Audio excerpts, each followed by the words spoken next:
தமிழக அரசியல் களத்தில் பெரும் பொசுப்பாக உள்ளது. அதிமுக பொதுச் செயலாளர் எடப்பாடி கே. பழனிசாமி, முதலமைச்சர் மு.க. ஸ்டாலினின் திறந்தவெளி விவாத சவாலை ஏற்றுக்கொண்டார் என்ற முக்கிய செய்தி தற்போது வெளியாகியுள்ளது. இது இரு கட்சிகளின் ஆட்சி சாதனைகள் மற்றும் தோல்விகளை வெளிப்படுத்தும் வாய்ப்பாக அமையும். முதலமைச்சர் ஸ்டாலின் அண்மையில் அதிமுக ஆட்சிக்கால சாதனைகள் குறித்து கடுமையான கேள்விகள் எழுப்பி திறந்தவெளி விவாதத்திற்கு சவால் விடுத்திருந்தார். அதிமுகவின் நிர்வாகம் மற்றும் வளர்ச்சி திட்டங்கள் குறித்து விவாதிக்குமாறு அவர் கோரியிருந்தார். இது தமிழக அரசியலில் புதிய மோதலை தூண்டியுள்ளது. இந்த சவாலை உடனடியாக ஏற்றுக்கொண்ட எடப்பாடி பழனிசாமி, திமுக அரசின் நிர்வாகம், வளர்ச்சி திட்டங்கள் மற்றும் நிறைவேற்றப்படாத வாக்குறுதிகள் குறித்து விவாதிக்க தயார் என அறிவித்துள்ளார். அதிமுக ஆட்சியின் சாதனைகளை வலியுறுத்தி ஸ்டாலினை திறந்த மேடையில் எதிர்கொள்ள தயாராக இருப்பதாக தெரிவித்தார்.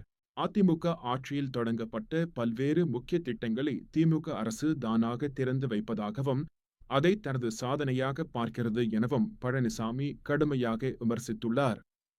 இதுபோன்ற திட்டங்கள் அதிமுகவின் பாரம்பரிய வளர்ச்சி முயற்சிகளின் தொடர்ச்சியே என அவர் சுட்டிக்காட்டினார். மேலும் திமுக ஆட்சியில் ஏற்பட்ட சட்டம் ஒழுங்கு பிரச்சினைகள், அடிக்கடி நடைபெறும் போராட்டங்கள் மற்றும் கலவரங்கள் குறித்தும் பழனிசாமி கவலை தெரிவித்துள்ளார்.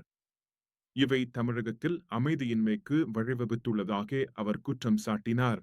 நீட் தேர்வை ரத்து செய்வதாக 2021 தேர்தல் முன்அளித்த முக்கிய வாக்குறுதி இதுவரை நிறைவேற்றப்படாது குறித்தும், ஸ்டாலினின் தயார் நிலை குறித்தும் பழனிசாமி கேள்வி எழுப்பினார். மாணவர்களின் எதிர்காலம் பாதிக்கப்படுவதாகவும் அவர் விமர்சித்தார்.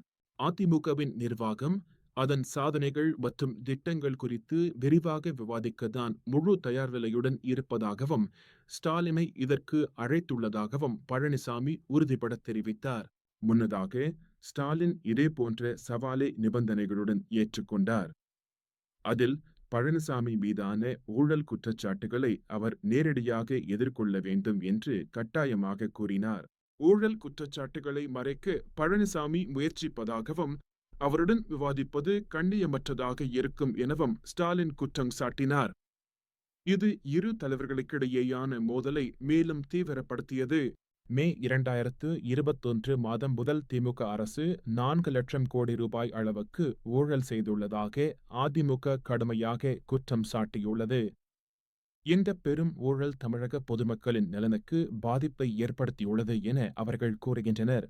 இந்த ஊழல் குற்றச்சாட்டுகள் தொடர்பாக ஆளுநரிடம் சிறப்பு புலனாய்வு ஆணையம் அமைக்கவும் அதிமுக உத்தேசமாக கோரிக்கை விடுத்துள்ளது. இது விசாரணைக்கு அடிப்படையாக அமையும் என எதிர்பார்க்கப்படுகிறது.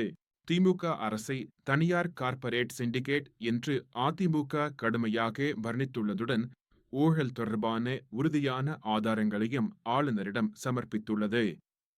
இது அரசியல் விவாதத்தை மேலும் சூடாக்கியுள்ளது.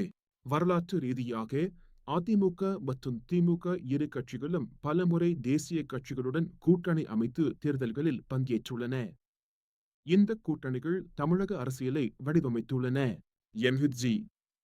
ராமச்சந்திரனால் நிறுவப்பட்ட அதிமுக திராவிட அரசியலின் அடிப்படையில் திமுகவிலிருந்து வேறுபட்ட நிலைப்பாட்டை பின்பற்றுகிறது. அம்மா ஆட்சியின் பாரம்பரியத்தை தொடர்ந்து வருகிறது. 2021 சட்டமன்ற தேர்தலில் திமுக பெரும் வெற்றி பெற்று மு.க. ஸ்டாலின் முதலமைச்சராக பதவியேற்றார். இது தமிழக அரசியலில் புதிய அத்தியாயத்தை தொடங்கியது.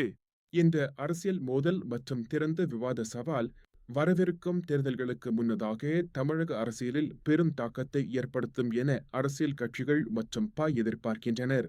இறுதியாக விவாதத்திற்கான நேரம், இடம் மற்றும் வடிவத்தை தேர்வு செய்ய ஸ்டாலினுக்கு எடப்பாடி பழனிசாமி அழைப்பு விடுத்துள்ளார். இது விவாதத்தின் அடுத்த கட்டத்தை தீர்மானிக்கும். இந்த விவாதம் தமிழக அரசியல் களத்தில் புதிய அத்தியாயத்தை தொடங்கி பொதுமக்களின் கவனத்தை ஈர்க்குமா என்பதை பொறுத்திருந்து பார்க்க வேண்டும். செய்தி தொடரும்.